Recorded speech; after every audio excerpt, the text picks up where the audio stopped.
Hello and welcome to this episode of Stories That Shape Us with Joanna Daniel.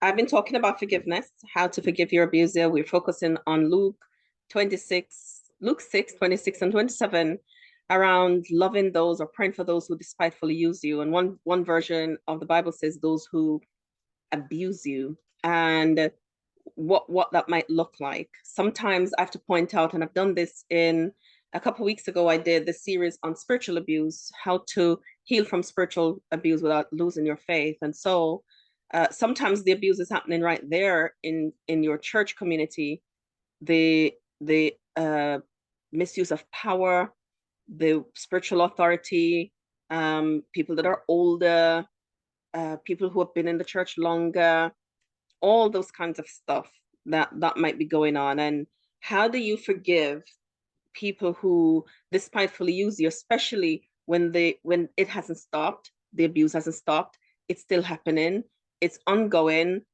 nothing you do has ever done anything about it. You have cried, you've prayed, you've fasted, and it's still happening.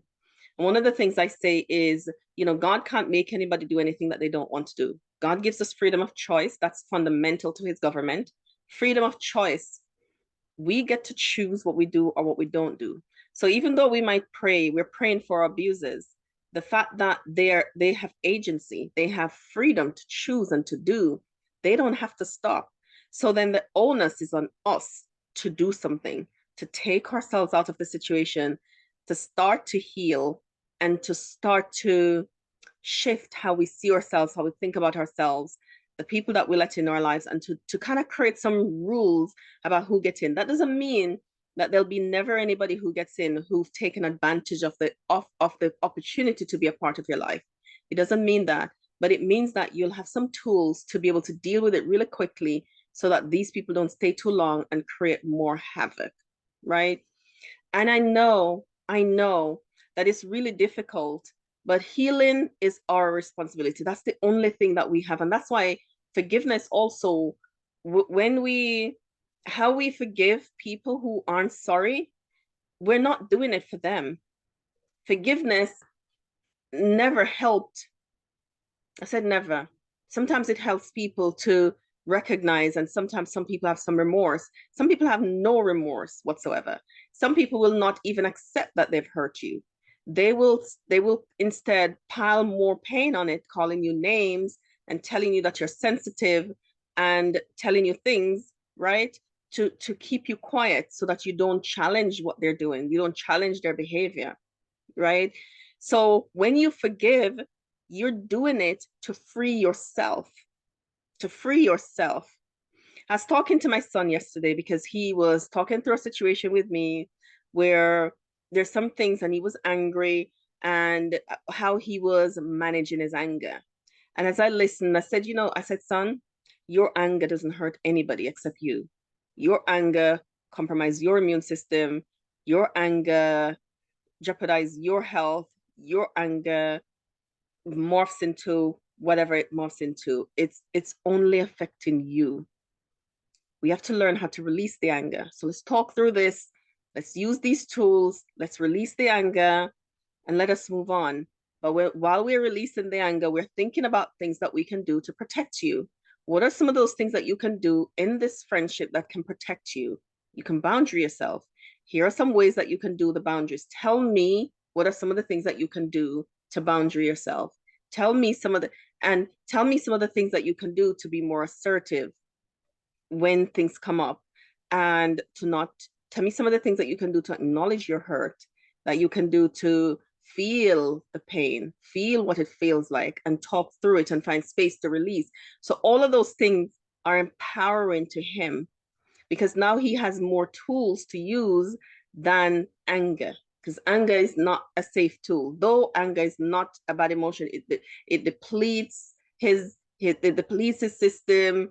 We want him to know how to go back to experiencing more positive emotions. It doesn't mean that he ignores the things that is happening that puts him in a feeling, this powerless feeling that makes him angry, right? Doesn't mean that that's ignored. It means that, okay, so we're going to assess the situation for what it is, and we're going to boundary you. You need to do these things, boundary yourself. We check in to make sure the boundaries are happening, to make sure he's safe, to make sure he's managing it, to make sure that, everything is okay. Because we could go in and roll in and do it as parents, but then he wouldn't have learned how to do it. So how do you forgive? We think of forgiveness in terms of it's gonna heal me. When I forgive, then I'm gonna be fine.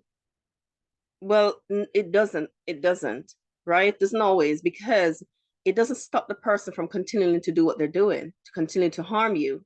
So it doesn't stop it. Forgiveness is for you. It frees you. Forgiveness frees the person who is doing the forgiving. And that's why healing happens at the same time, because forgiveness is a gift that you're giving to yourself. Because the person who abused you, sometimes they're gone, they're no longer alive. Sometimes they don't live in the same country with you. Sometimes, if they're close, then you can say it verbally, and you might say it and they don't care, because they never care that they hurt you in the first place. So your forgiveness might be like, well, why are you forgiving me? I haven't done anything. They might not think that they've done anything that needs forgiving, but you know that they've done something that needs forgiving. So you're going to do it for yourself and hand them over to God. You're going to do it for yourself. For yourself. You're doing it for you, to free you, to release the pressure on your heart, to release the pressure on your organs, to release the tension in your shoulders and in your back, to empower you. That's what it does. It empowers you. It releases the pressure in your system.